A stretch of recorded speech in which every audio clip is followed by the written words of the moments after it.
So hello and welcome back to another video. তো তোমাদেরকে বলেছিলাম যে শাকিব খানের আপকামিং সিনেমা কালা জাহাঙ্গীরকে নিয়ে।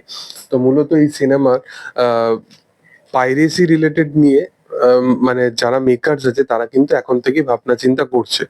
এবার পাইরেসি নিয়ে তারা যে ভাবনা চিন্তা করছে, তারা পাইরেসিকে প্রপার ভাবে আটকানোর জন্য তাদের কি কি প্রথম পদক্ষেপ হতে পারে এই বিষয় নিয়ে তোমাদেরকে বলেছিলাম যে তারা কিন্তু এখন থেকে ভাবনা চিন্তা করবে, স্টেপ নেবে। কারণ মূলত যেটা প্রবলেম হয়ে দাঁড়িয়েছে সেটা কিন্তু যে কিছু কিছু মানুষ আছে যারা ওই নেগেটিভিটিটা করাতে চায় এবং যারা কিন্তু পুরোপুরি ভাবনা চিন্তা করে ফেলেছে যে শাকিব খানের সিনেমা আসলেই সেটাকে পাইরেসি করো এবং তাহলেই হয়তো তার সিনেমার বক্স অফিস কালেকশনকে কোথাও গিয়ে আটকানো যেতে পারে।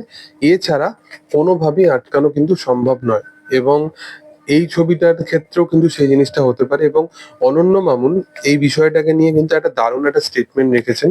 সে জানিয়েছে যে অ্যাকচুয়ালি পাইরেসি আমরা যেটাকে বলি যে মানুষ সিনেমা হলে সিনেমা দেখতে গেল, সেটাকে মোবাইলে ক্যাপচার করলো এবং অনলাইনে ছেড়ে দিল, আমরা সেই জিনিসটাকে, এবং আমরা একটা হল প্রিন্ট সামথিং কিছু দেখতে পাচ্ছি, এটাকে কোথাও কি পাইরেসি বল।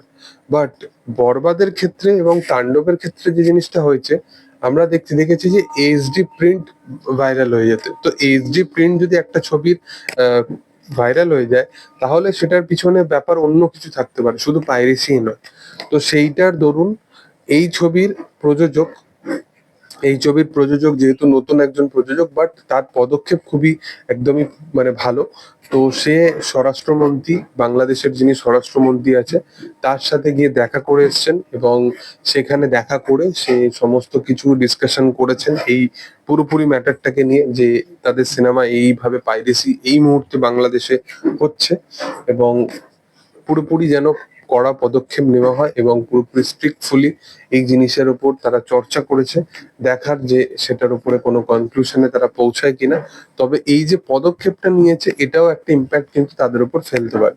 তো মূলত মেকার্সরা মানে বা প্রযোজক যিনি আছেন তিনি কিন্তু ছবির প্রপার প্রি প্রোডাকশনের কাজের সাথে সাথেও কিন্তু এইগুলোর উপর ধ্যান দিচ্ছে। আমি রায়ান রাফির ক্ষেত্রেও কিন্তু এই জিনিসটাই বলেছিলাম যে একটা ভুল হয়ে যাওয়ার পর বরবাদের সময়, যেটা 40 দিনের পরও এত ইম্প্যাক্ট ফেলতে পারলো, তাহলে তোমার ছবি প্রথম সপ্তাহে ইম্প্যাক্ট তো ফেলতে পারবে।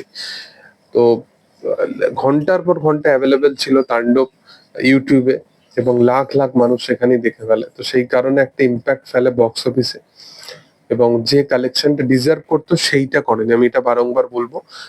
আমি বলবো না যে তাণ্ডব হিট হয়েছে ফ্লপ হয়েছে, এটা আমি বলছি না, বাট তাণ্ডব যেটা ডিজার্ভ করতো সেটাও কখনোই করেনি। তাণ্ডব যে কালেকশনে গিয়ে দাঁড়িয়ে গেছে সেই কালেকশনটা থেকে অনেক বেটার ডিজার্ভ করতো। এটা আমার সাথে অনেক যে সমস্ত সাকিবিয়ান ভাই বোনেরা আমার ভিডিও দেখে তারা অনেক একমত হবে। দেখার যে সেটা আপকামিং দিনে কি হয়। তবে তোমাদের কি বক্তব্য এই বিষয় নিয়ে সেটা তোমরা অবশ্যই কমেন্ট সেকশনে জানাতে পারো এবং ভিডিও যদি ভালো লেগে থাকে অবশ্যই লাইক করো, শেয়ার করো, সাবস্ক্রাইব করো চ্যানেলটাকে এবং পাশে থাকা বেল আইকনটা অবশ্যই প্রেস করে দাও। Thank you all, by.